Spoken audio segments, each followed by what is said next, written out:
আপনারা জানেন কিছুক্ষণ আগে চট্টগ্রাম খালুরঘাট ব্রিজে ট্রেন এবং বেশ কটি মোটরসাইকেল, সিএনজি, পিকআপ, আইসক্রিমবাহী একটি গাড়িসহ বেশ কয়েকটি গাড়ি মুখোমুখি সংঘর্ষের ঘটনা ঘটেছে এবং সেখানে ইতিমধ্যে আমরা যতটুকু জেনেছি চট্টগ্রাম মেডিকেল কলেজে আহতদেরকে নেওয়া হচ্ছে এবং একজনের মৃত্যু হয়েছে বলে আমরা জানতে পেরেছি।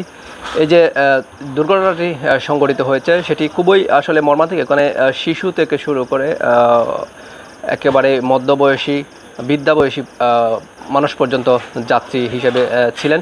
এখন যে দুর্ঘটনাটি সংঘটিত হয়েছে, এই যে কালুরঘাট ব্রিজ, এই ব্রিজের উপর দিয়ে ট্রেন এবং গাড়ি উভয়ে আসলে চলাচল করে, কিন্তু সমন্বয়হীনতার কারণে আমরা যতটুকু জেনেছি, একটি বেসরকারি টিভি চ্যানেলের প্রতিবেদন থেকে যতটুকু জানতে পেরেছি যে এখানে লাইনম্যান দ্বারা যেই নিয়ন্ত্রণ করা হয় ট্রেন আসার পূর্বে, যে গাড়ি অন্যান্য গাড়ি ট্রেন আসার পূর্বে যে একটা সিগন্যাল দেওয়া হয়, সেই সিগন্যালের বিষয়ে লাইনম্যানের অবহেলার কারণে এমনটা দুর্ঘটনা সংঘটিত হয়েছে বলে আমরা জানতে পেরেছি।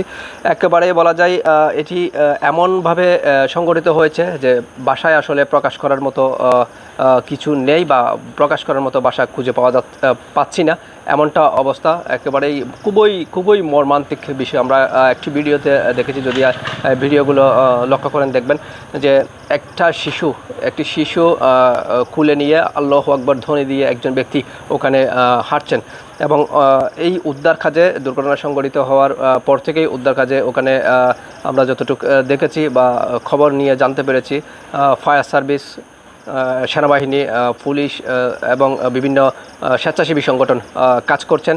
ইতিমধ্যে বেশ একটি সিএনজি ওখান থেকে বের করা হয়েছে। একটি প্রাইভেট কার এখনও পর্যন্ত মানে ট্রেনের নিচে রয়েছে, উদ্ধার কাজে তারা কাজ চলমান রেখেছে। আমরা পরবর্তী আপডেট দেওয়ার চেষ্টা করব, কি পরিমাণ আসলে ওখানে হতাহতের ঘটনা ঘটেছে, কয়জন নিহত হয়েছেন, সেই বিষয়টি জানার পর আমরা আপনাদের সামনে তুলে ধরার চেষ্টা করব। যার অবস্থান থেকে আহতদের জন্য এবং যারা নিহত হয়েছেন তাদের জন্য দোয়া করবেন, সেই প্রত্যাশা রাখছি। এবং যানবাহনে চলাচলের পথে সাবধানতা অবলম্বন করার জন্য সকলের প্রতি বিনীত অনুরোধ থাকবে। আর মাত্র একদিন পর, অর্থাৎ 7 তারিখ পবিত্র ঈদুল আজহা এবং মুসলিম জাহানের জন্য একটি পবিত্র দিন।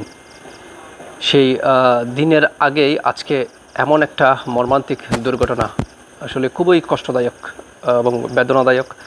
যারা নিহত হয়েছেন তাদের পরিবার কিভাবে এই শোক কাটিয়ে উঠবেন আমি জানি না। যারা নিহত হয়েছেন সকলের জন্য দোয়া প্রত্যাশা করছি। আশা করছি সকলেই যার অবস্থান থেকে তাদের জন্য দোয়া করবেন এবং তাদের পরিবারের জন্য যাতে এই ট্র্যাজেডি, এই শোক যাতে কাটিয়ে উঠতে পারে, সকলে ধৈর্য ধারণ করতে পারে, সে বিষয়ে সকলে দোয়া করবেন। দর্শক, কালুরঘাট ব্রিজ, চট্টগ্রামের কালুরঘাট যে ব্রিজ রয়েছে, এই ব্রিজ দিয়ে আপনারা জানেন ট্রেন এবং অন্যান্য যানবাহন আসলে চলাচল করে। তো এখানে একটি সমন্বয়ের বিষয় রয়েছে, যে এখানে লাইনম্যান আছে, ওই লাইনম্যানের যেই দূরদর্শিতা, সেটির অভাবের কারণে এমনটি দুর্ঘটনা ঘটেছে বলে ওখানকার প্রত্যক্ষদর্শী এবং যারা রয়েছেন স্থানীয়, তারা ধারণা করছেন।